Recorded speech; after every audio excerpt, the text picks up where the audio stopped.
ॐ अज्ञानतिमिरन्धस्य ज्ञानञ्जनशलाकाय शुष्कमिलितं जेन तस्मै श्रीगुरवे नमः।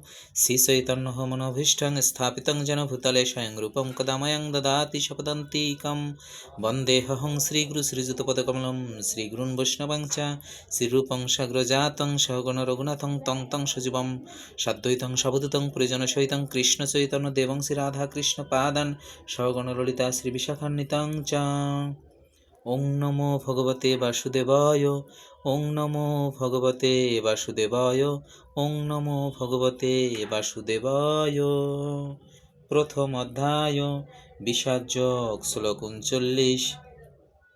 कुलक्षये प्रणशन्ति कुलधर्मा सनातना धर्मे नष्टे कुलं कृत्स्नम् अधर्म अभिभवति उत। অনুবাদ, কুলক্ষয় হলে সনাতন কুলধর্ম বিনষ্ট হয় এবং তা হলে সমগ্র বংশ অধর্মে লিপ্ত হয়। হরে কৃষ্ণ। প্রিয় ভক্তবৃন্দ, সবাইকে জানাই আমার দণ্ডবাদ প্রণাম। প্রিয় ভক্তবৃন্দ, আমরা কলিহত জীব। আমরা বিভিন্ন কামনা বাসনায় সারাদিন লিপ্ত থাকি। তাই দিন শেষে আমরা কি পারি না এতটুকু হরিনাম এবং শ্রীমদ্ ভগবদ্গীতার থেকে একটা শ্লোক অধ্যয়ন করে আমাদের এই মানব জীবনকে উদ্ধার করতে, মানব জীবনকে সার্থক করতে। হরে কৃষ্ণ।